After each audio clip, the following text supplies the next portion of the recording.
आज़ादी तो बाद 70 साल सानू वंचित रखा गया। साडे समाज नूं पता सी, बाकी दूसरे समाजां नूं छोटे साहिबजादियां दा इतिहास, नौवें पातशाही गुरु तेग बहादुर जी का, दसम पिता गुरु गोबिंद सिंह जी का ते छोटे साहिबजादियां दा माता गुजर जी का इतिहास के बारे जाण नहीं सी।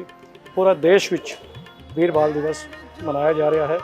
साडा एक सिख समाज ही नहीं बल्कि दूजे समाज भी नाल जुड़ के मना रहे हैं। महाराष्ट्र के मुख्यमंत्री श्री देवेंद्र फडणवीस गुरुद्वारा साहब विखे पहुँचे सन। उन्होंने गुरु के अगे अपना मत्था टेक के आशीर्वाद लिया।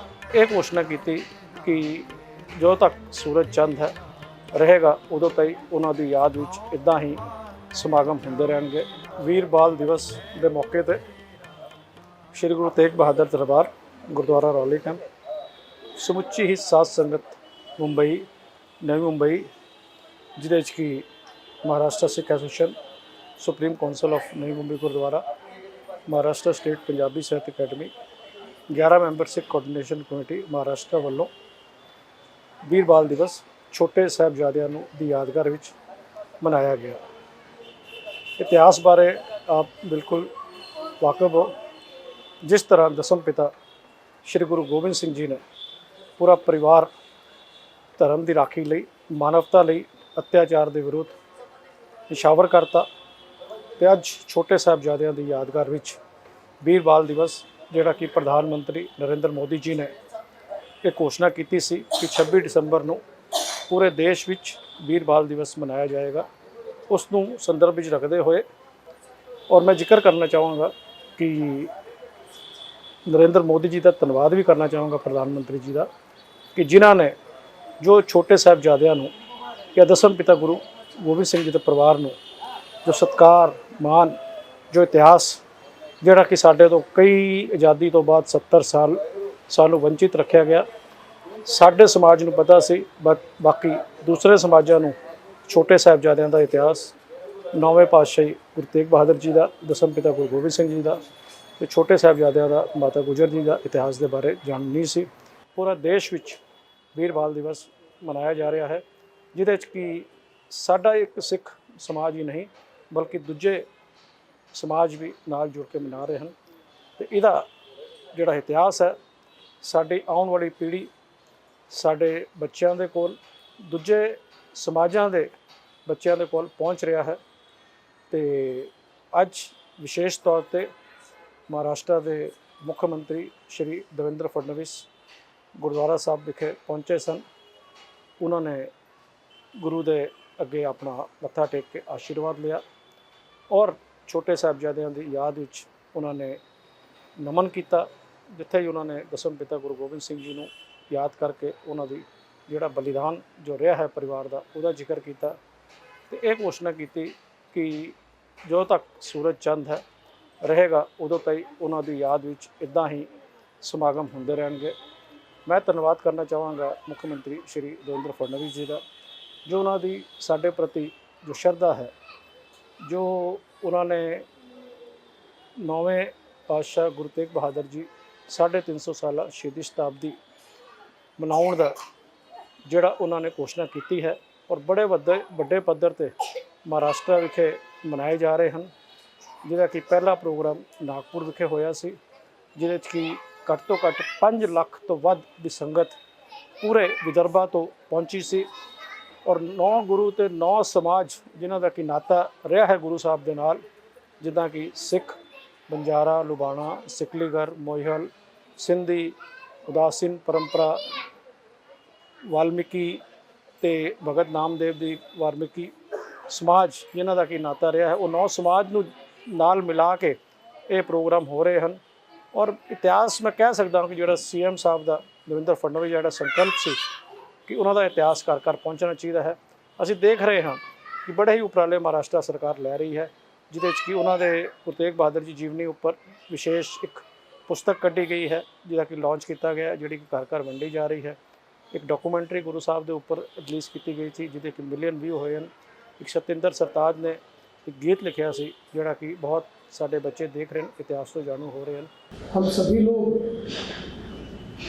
वीर बाल दिवस के अवसर पर हमारे वीर शहीद साहबजादों को नमन करने के लिए और जो दृढ़ता उन्होंने दिखाई वही दृढ़ता हमें भी आए, इस प्रकार का आशीर्वाद गुरुजी से प्राप्त करने के लिए यहाँ पर एकत्रित हुए हैं।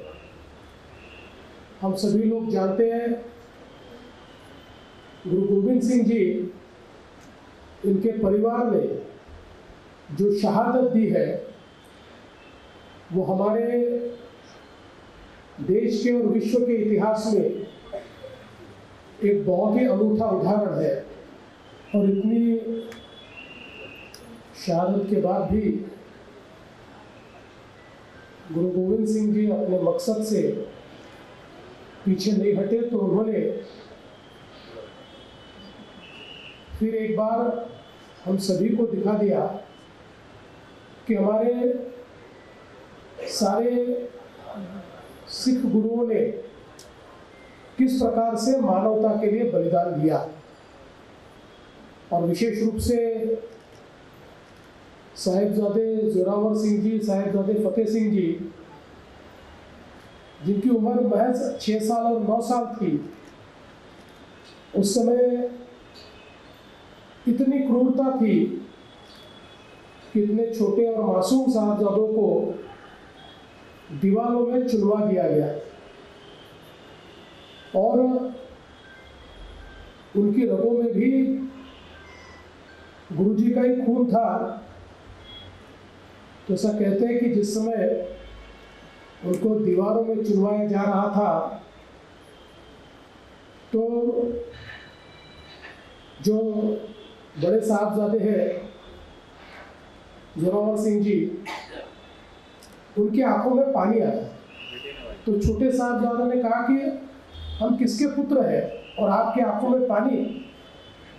तो उन्होंने कहा मुझे इसलिए ये मेरे आंखों में पानी नहीं है कि हम दीवार में चुनवा दिए जा रहे हैं, मेरे आंखों में पानी इसलिए है तू छोटा है मैं बड़ा हूँ, लेकिन पहले तेरी दीवार पूरी होगी, पहले तू शहीद होगा, बाद में मैं शहीद होगा।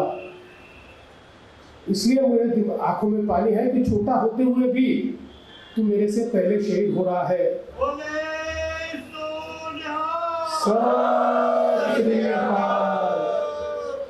इस प्रकार का जज्बा जिन्होंने दिखाया, और हम सब लोग जानते हैं, हम गुरु तेग बहादुर जी की शहीदी भी मना रहे हैं और जिस प्रकार से उन्होंने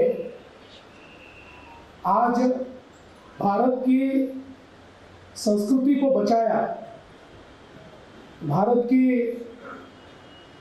जो धर्मप्रियता है उसके लिए हिंद की चादर बनकर जिस प्रकार से उन्होंने अपना बलिदान किया, अपना शीश कटाया, अपनी शहादत दी, लेकिन हमारी संस्कृति पर आंच नहीं आने दी। अगर वो नहीं होता तो शायद हम में से कोई भी अपनी संस्कृति, अपने संस्कार, अपने पंथ, अपने धर्म, अपनी भाषा, ये कोई चीज़ जीवित नहीं होती।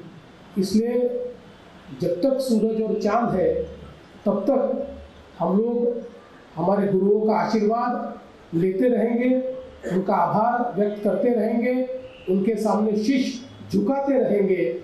और शायद आज का दिन भी उसी में से एक दिन है